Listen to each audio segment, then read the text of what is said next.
Bonjour et bienvenue sur notre webinaire CVAE, la marche à suivre face à une fin progressive. Je suis Lorenza Deveau, chef de projet marketing au sein d'Eming et j'ai le plaisir ce jour d'animer ce webinaire. Nous serons ensemble pour une durée de 30 minutes qui comprend également une session de questions-réponses. Ce webinaire est bien sûr enregistré. Le lien de la rediffusion ainsi que la présentation PDF vous seront transmis à la fin de cette session. N'hésitez pas à interagir dans l'onglet chat, mais aussi à poser toutes vos questions dans l'onglet questions qui se situe à droite de votre écran. Je vous propose désormais de découvrir ensemble nos intervenants du jour.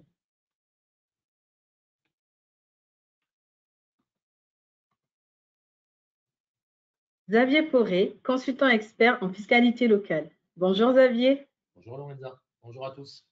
Et Vincent Hermile, consultant expert en fiscalité locale. Bonjour Vincent. Bonjour Lorenza, bonjour tout le monde. Passons désormais au programme qui va rythmer cette fin de matinée.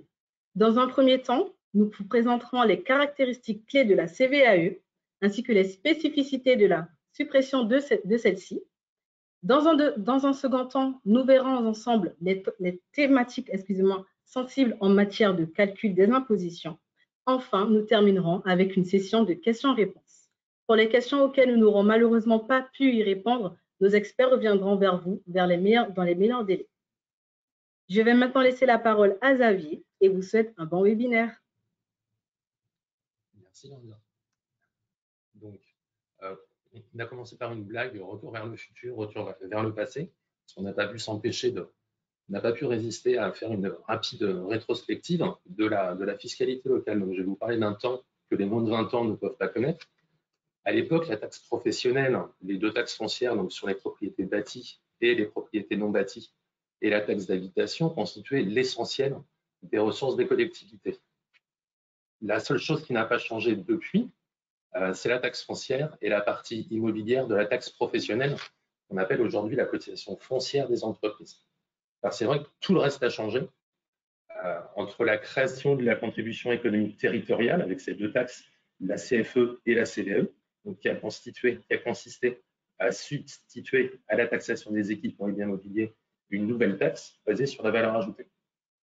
Or, pour rappel, la valeur ajoutée servait déjà, elle a été créée, le plafonnement à l'époque de la taxe professionnelle, ce plafonnement a été créé en 1980, et puis en 1997 a été créée la cotisation minimale, qui est l'ancêtre de la CVAE.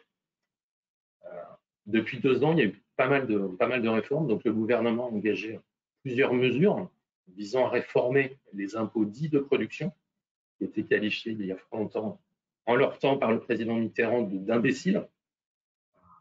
En pratique, la réforme depuis 2021, c'est qu'on divise tout par deux. Division par deux des taux d'intérêt pour les établissements industriels. Ça concerne la taxe foncière et la CFE, donc la cotisation foncière des entreprises. Et puis, c'est division par deux du taux d'imposition. On passe d'un taux de 1,5 à 0,75 à compter de 2021. Et puis, c'est le sujet de notre webinaire de ce jour, c'est la suppression progressive de la CVAE qui a été annoncée et qui est entrée dans la loi au 1er janvier 2023. Alors, si cette suppression programmée est en elle-même une nouvelle de nature à réjouir les redevables qui l'acquittaient jusqu'ici, elle ne doit pas entraîner de relâchement sur le suivi du calcul de la valeur ajoutée, qui lui restera un enjeu d'importance. Nous vous proposons de débuter cette session par un rappel des caractéristiques clés de la CVAE. Comme Xavier l'a évoqué, cette imposition est en passe de disparaître, mais est loin d'avoir disparu, encore un petit peu de temps devant nous. Et évidemment, on parlera ensuite des problématiques de valeur ajoutée sur le plus long terme. Donc, pour rappel ou présentation pour ceux qui seraient moins férus de CVAE, c'est un impôt miroir, la CVAE, miroir de la cotisation foncière des entreprises, CFE, qui est dû par toute personne, physique ou morale, qui exerce à titre habituel une activité professionnelle non salariée. Donc, on est vraiment sur le pendant de la cotisation foncière des entreprises, y compris pour les sociétés qui ne seraient pas dotées de la personnalité morale ou les fiduciaires. La CVAE est également encore aujourd'hui un impôt annuel qui est dû à partir du moment où une activité est exercée au 1er janvier de l'année et en principe dû pour toute l'année d'imposition. C'est un impôt qui est également auto-liquidé, c'est-à-dire qu'à la différence d'une taxe foncière ou d'une cotisation foncière des entreprises qui est calculée par l'administration fiscale au besoin sur les éléments déclarés par le redevable. Il appartient à chaque contribuable de déclarer lui-même début mai, 3 mai cette année, les éléments de liquidation de sa CVAE pour la bonne prise en compte de l'imposition. La cotisation sur la valeur ajoutée des entreprises est une imposition qui, comme son nom l'indique, est assise et basée, calculée sur la valeur ajoutée. Il existe tout de même plusieurs typologies de valeur ajoutée en fonction du secteur économique auquel appartient le redevable. L'essentiel et, on va dire, la méthode générale, il existe des valeurs ajoutées un peu plus sectorielles pour les établissements de crédit, les établissements qui ont pour activité principale la gestion d'instruments financiers, les sociétés et groupes qui sont créés pour la réalisation d'opérations uniques de financement, de mobilisation corporelle, les mutuelles et leurs unions.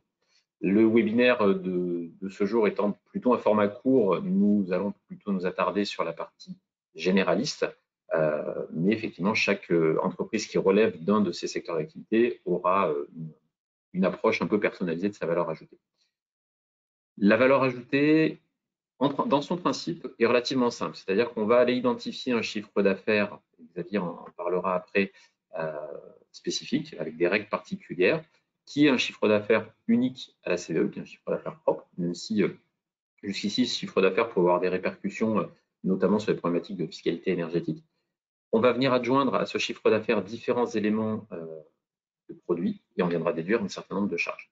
La clé de lecture, le point vraiment important qu'il faut garder aujourd'hui à l'esprit et sur le long terme avec la problématique du plafonnement qui perdurera, c'est que les règles qui sont à retenir pour identifier un produit ou une charge taxable découlent des normes comptables dans leur rédaction applicable au titre de l'année d'imposition.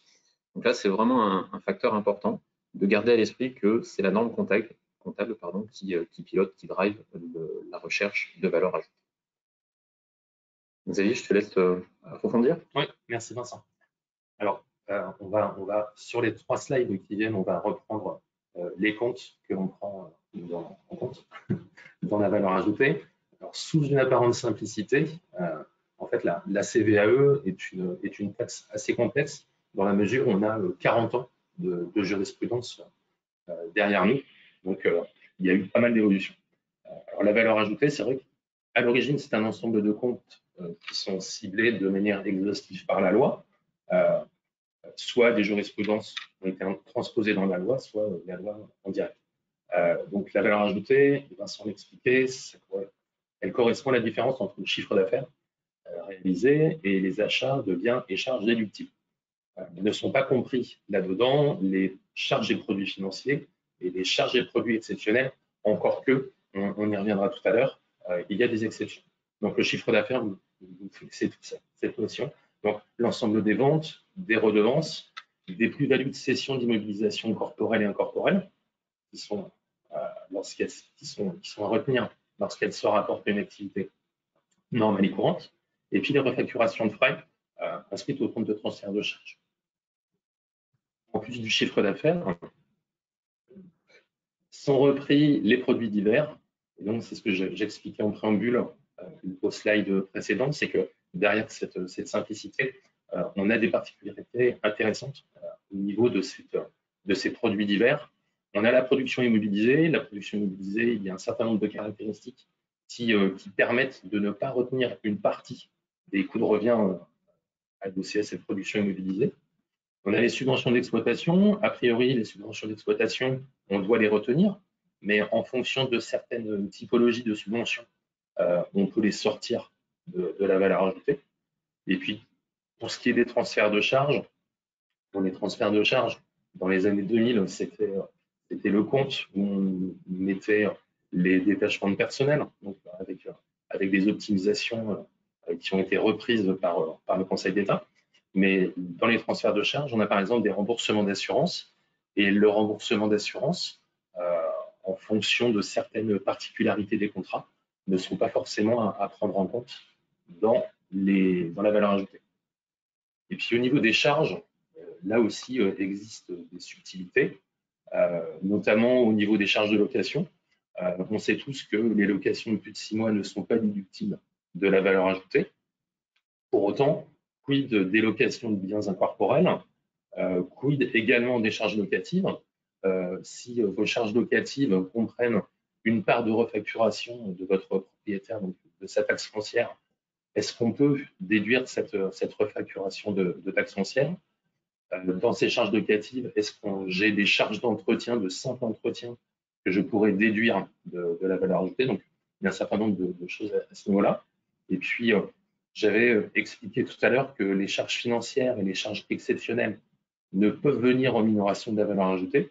Pour autant, que viennent faire, par exemple, sur une des lignes là, que viennent faire dans les charges déductibles les dotations aux amortissements?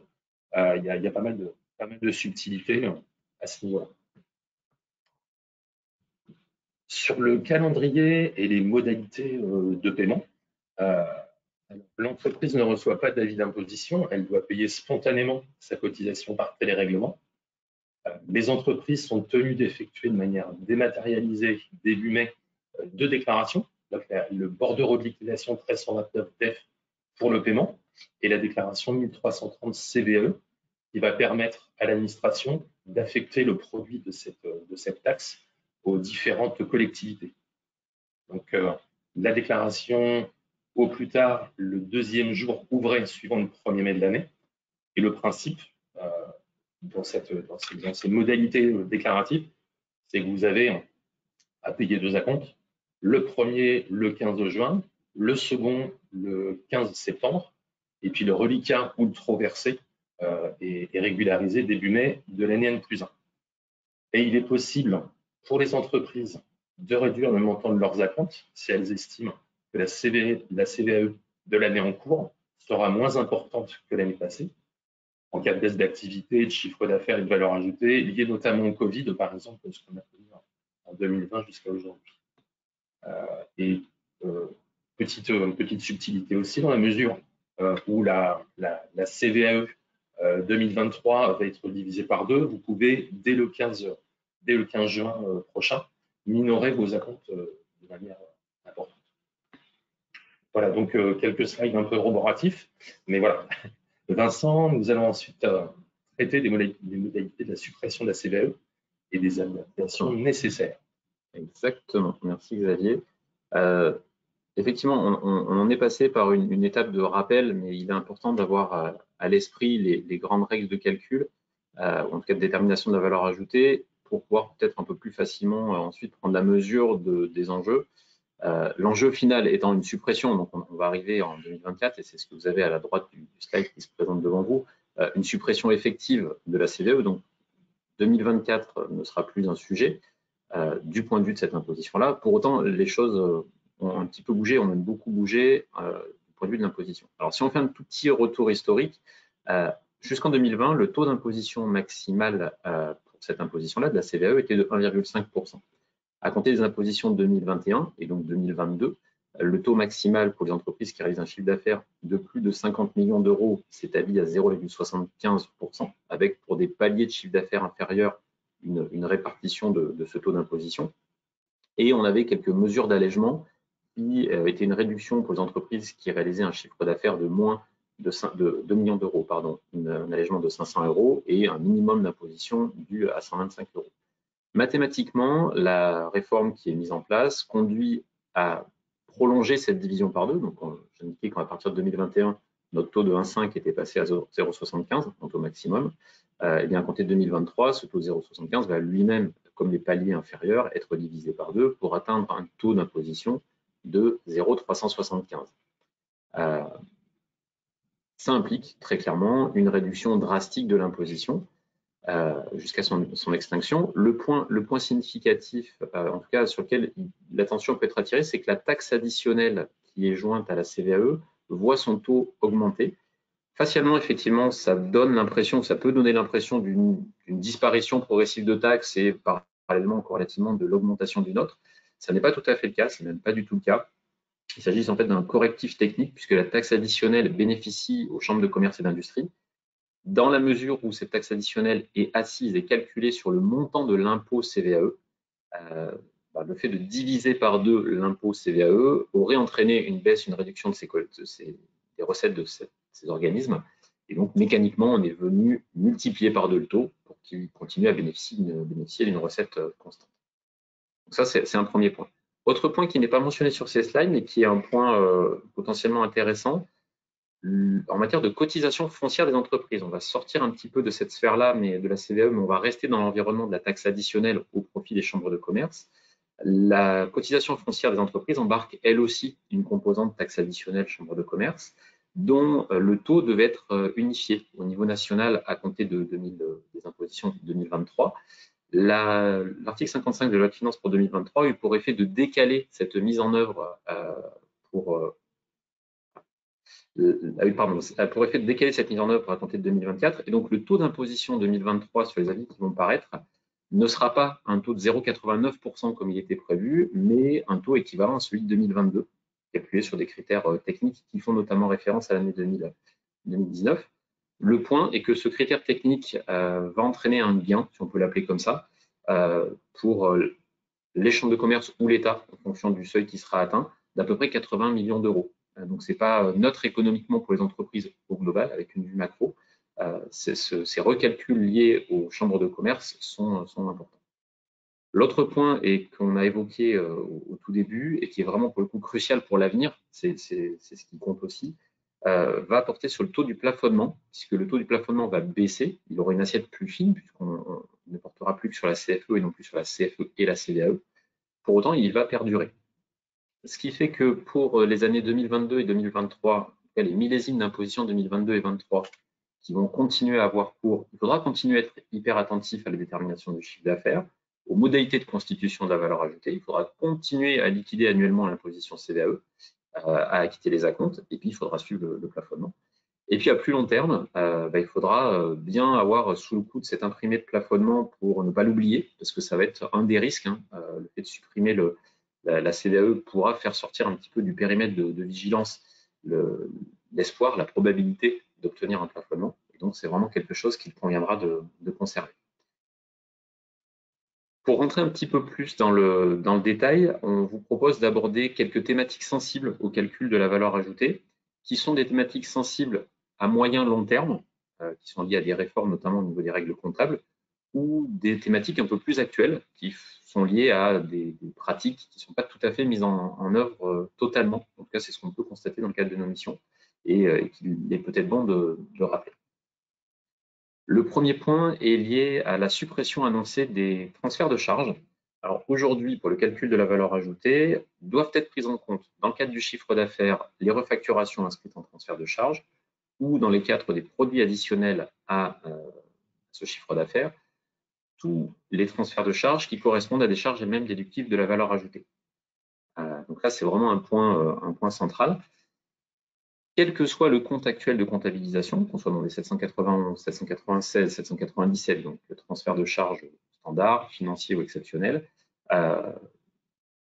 jusqu'ici, tous les comptes devaient être passés en revue et analysés pour le calcul de la valeur ajoutée. À compter de 2025, on aura une suppression pure et simple dans le plan de compte de ces comptes-là, et les produits qui étaient usuellement constatés par les entreprises à ces endroits-là, ces lieux de comptabilisation-là, devront faire l'objet d'un autre retraitement. Et donc, l'attention, elle est quand même, on vous invite à avoir une attention très forte sur les règles de comptabilisation actuelles de l'entreprise, parce qu'elles vont continuer à déterminer vos impositions 22 et 23. Et puis, il y a 24 pour le plafonnement. Et puis, à compter de 25, on n'aura plus ces comptes-là. Donc, il faut bien anticiper les choses pour être dans l'axe. Un peu dans le même esprit, les produits exceptionnels vont faire l'objet d'un dépoussiérage, donc d'une modernisation. Et également, à compter de 2025, les produits et les charges devront être comptabilisés au résultat exceptionnel si et seulement si ils sont directement liés à un événement majeur et inhabituel. Donc, on pourra voir dans ce type vraiment les événements majeurs notables qui ne sont pas du tout des prévisions et qui sont des accidents, on va dire, de la vie de l'entreprise. On pourra y voir également les changements de règles comptables, les conséquences des changements de règles comptables, mais on n'aura plus la possibilité de loger à l'intérieur de ces comptes des choses telles que des dégrèvements d'impôts, des produits de cession d'éléments d'actifs ou des pénalités sur le marché. Donc là encore, il est extrêmement important dès aujourd'hui de se planifier une action d'analyse, de suivi de cette comptabilisation-là pour anticiper et les effets court terme et les effets long terme liés à leur suppression. Xavier va aborder maintenant la partie relative aux gains et pertes de change, qui sont des thématiques un peu plus anciennes, mais toujours autant d'actualité. Merci Vincent. Oui, effectivement, Vincent vient de le souligner. Le calcul de la valeur ajoutée, il évolue parce que les normes comptables évoluent. Et concernant ce point, alors attention, je prends une grande respiration. Les gains et pertes de change sur dette et créances liées à des opérations de nature commerciale, donc à compter de 2017, ces différences de change remontent dans le compte de résultat. Avant 2017, on avait une comptabilisation plutôt classique qui était d'enregistrer ces différences de change, ces pertes et ces gains de change au niveau financier, donc en 76 ou en 66. Et avec l'évolution des normes comptables, ces plus-values aujourd'hui peuvent être constatées dans les comptes idoines du résultat courant 65 et 75. Donc ces gains de change, c'est du résultat courant. Donc aujourd'hui, et depuis 2017, c'est de la CVE. Un autre sujet, on avait vu tout à l'heure que les produits et les charges exceptionnelles n'ont rien à faire dans la valeur ajoutée.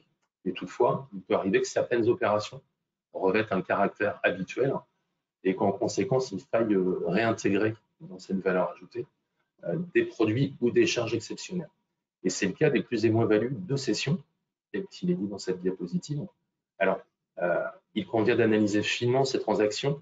En effet, même dans le cas où là, les plus-values sont importantes, celles-ci ne sont pas forcément à prendre en compte. Il y a un arrêt récent, j'en parle parce qu'il est très récent, il est du 1er mars dernier. Il concernait la société Dufo Invest. Donc, cette société avait été créée en 2012 et avait acquis, fin 2012, un ensemble immobilier pour un peu plus de 11 millions d'euros, 11 750 000 euros précisément, et qu'elle avait revendu en avril 2014, soit moins de 2 ans après, pour 26 millions d'euros, donc avec une belle plus-value à la clé. À la suite d'une vérification de sa comptabilité, conclue en 2017, la société avait été assujettie à la CVAE en 2014, à l'époque de la vente du bâtiment. La Cour considérait que, enfin, l'administration considérait que cette activité de marchand de biens nécessitait, enfin, en tout cas, signifiait que la société avait une activité habituelle d'achat et de revente. Pour autant, la Cour a jugé différemment et la Cour a considéré que cette société ne pouvait être regardée comme exerçant une activité de marchand de biens à titre habituel, alors même qu'elle compte parmi les différentes activités composant son objet statutaire, c'est-à-dire celle de marchand de biens. Et la Cour a considéré que dans la mesure où elle avait réalisé une unique opération d'achat suivie d'une revente d'un ensemble immobilier, eh bien cette activité n'était pas habituelle, donc pas de CVAE.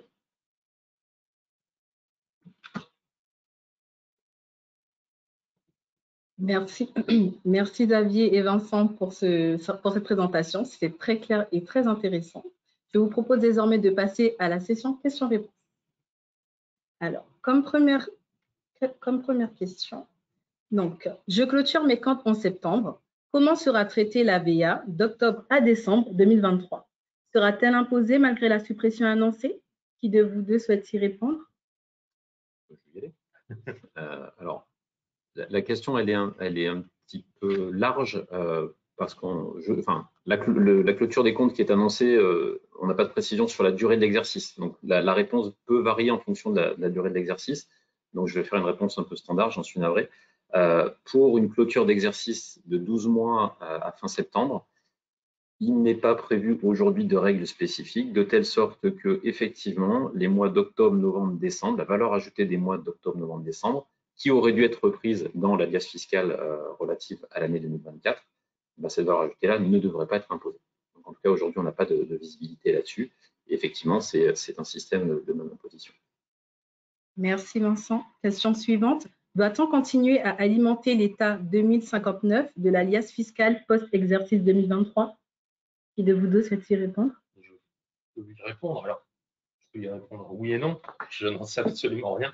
J'imagine que vous devrez continuer à remplir cette 2059E, tout bonnement parce que l'administration aime bien avoir ce type de renseignements. Et puis on aura toujours on aura toujours le plafonnement. Donc, oui, effectivement, c'est vrai qu'à 2059E, il y a quelques années, à l'époque, par exemple, où la CSPE, la contribution au service public de l'électricité, pouvait être plafonnée à 0,5% de la valeur ajoutée, c'était cette valeur ajoutée qui servait au plafonnement de la CSPE. Aujourd'hui, la CSPE a été réformée, il n'y a plus ce type de plafonnement. Mais oui, je pense qu'il faudra agir. Je ne sais pas si vous voyez, mais là, dans la 2058C de l'alias fiscal, on a encore au niveau des autres impôts et taxes le mot taxe professionnelle. Alors que la taxe professionnelle a disparu il y a 13 ans. Donc je pense que oui, le 2059 il existera encore longtemps. C'est pas logique qui reste. Merci Xavier. Quelles sont les dates d'application en cas d'exercice décalé, par exemple pour une clôture au 30 septembre? Merci. C'était la question de tout à l'heure. Je veux bien répondre. Au 30 septembre, alors même réponse, hein, clôture au 30 septembre, si c'est 30 septembre 2023, eh bien, l'année 2023, la CVAE au 1er janvier 2023 existe toujours, donc l'exercice de 12 mois clos au 30 septembre 2023 servira à la liquidation du solde en mai 2024, et donc c'est la valeur ajoutée de cet exercice de 12 mois qui sera retenue pour la CVAE. Merci Vincent. Je démarre mon exercice comptable le 1er avril, qui se clôturera au 31 mars 2024. Alors, puis de la CVAE. Je propose de répondre. On va faire tout le tour du calendrier. À partir du moment où j'ai un exercice, le millésime de l'imposition, c'est le 1er janvier. Donc la CVAE 2023 est due à raison de l'exercice d'une activité professionnelle non salariée au 1er janvier 2023. Et pour la détermination de l'imposition due au titre de ces millésimes, on prendra, le cas générique, l'exercice de 12 mois clos au cours de l'année. Donc l'exercice de 12 mois clos au cours de l'année 2023 servira à l'imposition 2023. L'exercice clos de 12 mois en 2024 ne fera l'objet d'aucune imposition CVAE. Merci Vincent. Comment devrons-nous justifier la diminution de nos acomptes à partir de juin 2023? Alors, l'administration a sorti une petite note en fin d'année dernière où elle explique elle-même que dans la mesure où la CVAE 2022 a été liquidée sur un taux de 0,75%, vous avez une CVAE 2022, donc CVAE de référence pour le calcul des acomptes, qui va être beaucoup plus importante, qui va être le double de ce que vous pourriez payer le 15 juin. Donc l'administration n'a pas dit exactement comment s'y prendre. Pour autant, vous pouvez envoyer un courrier à votre SIE local ou à la DGE pour leur expliquer et joindre cette note. Je ne sais pas dans quelle mesure on peut après envoyer le document à certains des participants, mais voilà, c'est l'administration elle-même qui le propose. Merci Xavier. Enfin, nous terminons avec la question suivante. Je n'ai pas compris pourquoi nous parlons de changement de méthode comptable impactant 2025 si la CVAE est supprimée en 2024. Alors, je pense que j'ai compris pourquoi vous n'avez pas compris, et probablement à raison d'une formulation insuffisante de ma part. Et donc, je vais essayer de reformuler de manière plus intelligible. L'idée sous-jacente derrière la slide qui a été présentée était de dire que la cotisation sur la valeur ajoutée des entreprises va disparaître, ça c'est un fait, mais la valeur ajoutée, elle, va continuer à exister au travers du plafonnement sur le long terme.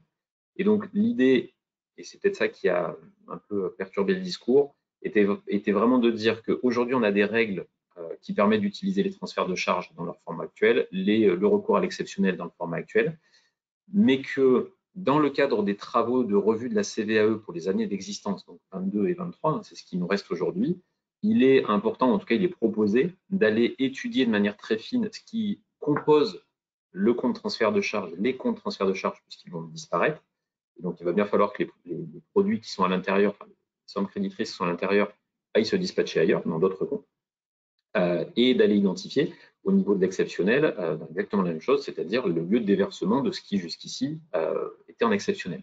Et donc la proposition était surtout de se dire profitons, et c'est peut-être ça que je n'ai pas exprimé, profitons de cette période où la CVAE est encore existante pour aller travailler ces détails-là, les comptes de transfert de charges et l'exceptionnel, en prévision de cette refonte comptable applicable en 2025. Certes, c'est loin, mais peut-être qu'en anticipant, ça sera plus fluide, pour ensuite assurer un calcul de la valeur ajoutée optimale, en tout cas juste, en vue d'un nouvel objectif qui ne sera plus la CVAE, mais le plafonnement. Puisque un des messages subliminaux qu'on a essayé de glisser était de dire que la CVAE disparaissait, mais la valeur ajoutée était toujours là. Et donc, si ce n'est plus un paiement qui était à chercher annuellement, c'était une recherche de réduction de l'impôt CFE au travers du plafonnement. Voilà. J'espère avoir mieux répondu cette fois-ci à ce point. Merci Vincent. Eh bien, nous n'avons plus de questions. Ah oui, une question nous est arrivée. Donc, peut-on s'exonérer du versement des acomptes 2023 si notre CVAE était nul en 2022? J'imagine que oui. Vous pouvez très bien ne pas verser l'acompte dans la mesure où la CVAE. L'acompte, c'est 50% au 15 juin et au 15 septembre, c'est 50% à chaque fois de la CVAE qui avait été payée en N-1. Donc oui, pas de CVAE en N-1, pas d'acompte. Merci Xavier. Comme dernière, alors je vérifie si nous avons d'autres questions. Alors, oui, alors, mon entreprise est une industrie qui en 2023, suite à la fermeture d'un site, a vendu ce site et a réalisé une grosse plus-value, quid du calcul dans la CVAE? L'activité, alors l'objet social de l'entreprise, c'est pas d'ouvrir un site pour le revendre 10 ans après. Donc, je ne vois pas comment considérer que l'activité courante de l'entreprise, c'est de vendre un site. Si on pouvait le formuler de manière un peu triviale, mais c'est quel est le business plan en fait, quel est le business model de l'entreprise? Et comme le disait Xavier, vraisemblablement un site industriel, son business plan, c'est pas de l'ouvrir pour le fermer 6 mois ou 1 an après. Donc normalement, à rentrer dans le détail évidemment de ce cas particulier, mais ça n'est pas le type de plus-value qui rentre dans la liste des produits imposables. Merci Vincent. Alors, nous avons d'autres questions donc, qui concernent effectivement les slides de la présentation. Donc, sachez que ce webinaire est bien sûr enregistré. Donc, vous aurez bien évidemment à la fin de cette session le lien de rediffusion ainsi que la présentation PDF. Nous vous remercions d'avoir participé à ce webinaire. N'hésitez pas à nous contacter en scannant le QR code qui s'affiche à votre écran si vous avez d'autres questions. Nos experts auront le plaisir d'y répondre.